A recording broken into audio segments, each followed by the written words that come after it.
The shadows of Elmwood Park. The rain had stopped hours ago, but the cold still clung to the air like a second skin. Lucas Grant shoved his hands deeper into the pockets of his jacket as he walked along the slick path of Elmwood Park, a place that once felt warm and familiar. Now, at nearly midnight, it looked like a different world. Silent, abandoned, and strangely watchful. He had come here for one reason: to clear his mind. The last few weeks at work had been brutal, full of deadlines and breakdowns. His therapist told him to go somewhere that once soothed him, and Elmwood Park had always done that. At least, it used to. Tonight, the park felt wrong. The lamps lining the path were dimmer than he remembered, their light fading into a murky yellow fog that hardly pierced the darkness. The playground, usually alive with children's laughter, was motionless. Swing chains dripping with rainwater, the seesaw resting unevenly like something frozen mid-breath. Lucas sighed, telling himself he was being dramatic. "It's just a park," he muttered. Then he heard it, a soft creak. He froze. It was unmistakable, the distinct metallic whine of a swing in motion. Lucas slowly turned his head toward the playground. One of the swings was moving, gently, back and forth, as though someone invisible were pushing it. His breath hitched. There was no wind, not even the faintest breeze. He tried to laugh it off, but the sound stuck in his throat. "Probably just leftover rain," he whispered, though even he didn't believe that. He kept walking. The path curved toward the lake, where the water shimmered with faint ripples. Lucas always loved this part of the park. But tonight, even the lake seemed wrong. The surface was too still, too reflective, almost like a sheet of black glass. He saw movement in the water out of the corner of his eye. He leaned closer. It was a reflection, his reflection. But something was off. His face in the water wasn't moving the way his real face did. When he blinked, the reflection didn't. When he swallowed, the reflection smiled. Lucas stumbled back, heart slamming against his ribs. "Nope, no," he muttered, every instinct screaming at him to run. But he forced himself to stay still, eyes locked on the lake. The reflection tilted its head slowly, unnaturally far, as though its neck were made of soft wax. Then it raised its hand, though Lucas's real hand stayed rigid at his side, and the reflected fingers curled, beckoning him closer.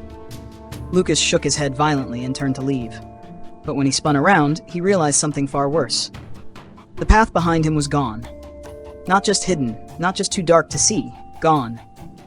The trees had shifted, rearranged themselves silently to swallow the trail completely, forming a wall of branches and brambles. "What the hell?" Lucas whispered. The reflection behind him giggled. He didn't look back. He ran. Branches clawed at his arms.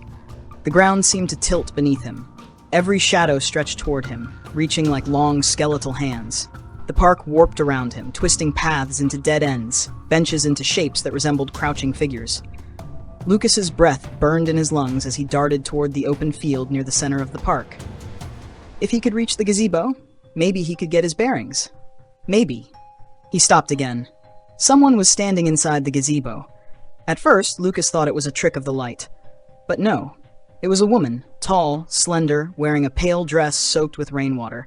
Her hair hung over her face, dripping. She faced away from him, staring into the darkness beyond the gazebo. Lucas's voice cracked. "Hello?" The woman didn't move. He took a cautious step closer. "Do you need help?" The woman raised her head slightly, just enough for Lucas to see that her neck was bent at an unnatural angle. His stomach twisted, and then she spoke. But her voice didn't come from her mouth. It came from behind him. "Lucas." He spun around. No one was there.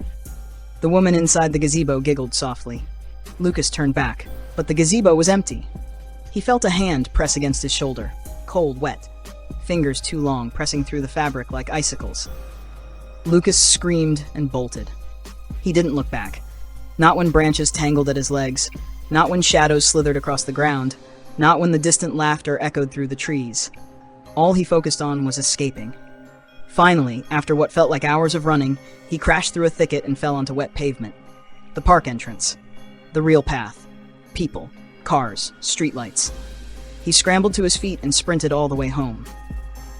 Only when he locked his apartment door behind him did he finally feel safe. He collapsed onto the couch, gasping, drenched in sweat. "It's over," he whispered.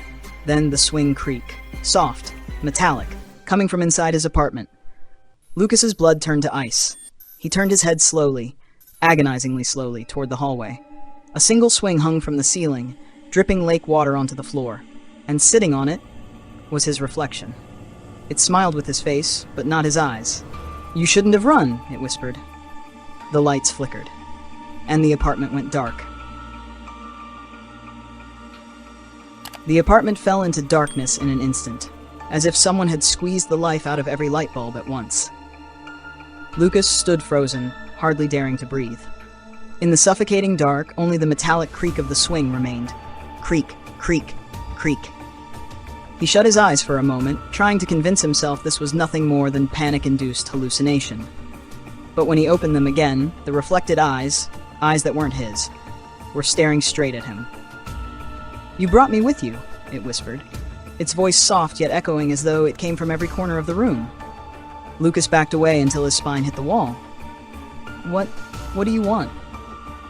The reflection tilted its head, its smile growing wider and more distorted.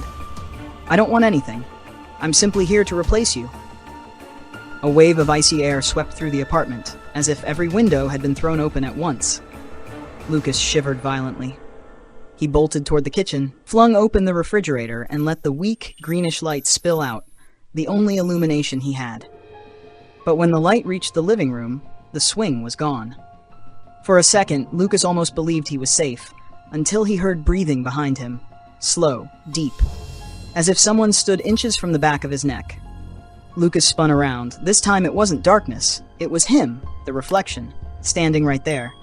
Its face was pale, water dripping down its chin, hair plastered to its skull like it had crawled out of the lake. No longer trapped behind glass. No longer distant. Close enough that Lucas could see the blackened veins in its eyes. It lifted a hand and pressed its cold palm against Lucas's cheek. "You let me out," it murmured. "Now it's my turn." A violent shiver ran up Lucas's spine. He slapped its hand away and sprinted into the bedroom. He slammed the door, twisted the lock, dragged an entire shelf in front of it. His heartbeat pounded so loud he could hear little else. The room still held a faint glow from the streetlights filtering through the blinds. Lucas forced himself to breathe, to believe that the barricaded door would hold. Thud. A heavy blow. Thud. The shelf rattled with each hit. "Lucas." Its voice crawled through the wood, now sharp with anger. "You're mine." Lucas scanned the room. Phone. Missing. Window. 14th floor. Closet. Useless.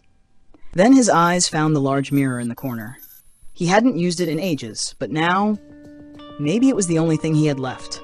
Outside, the door began to crack. Lucas rushed to the mirror, clenched his fists. If the reflection had escaped, maybe he could force it back. He stared into the glass, waiting for the wrong movement, the wrong blink.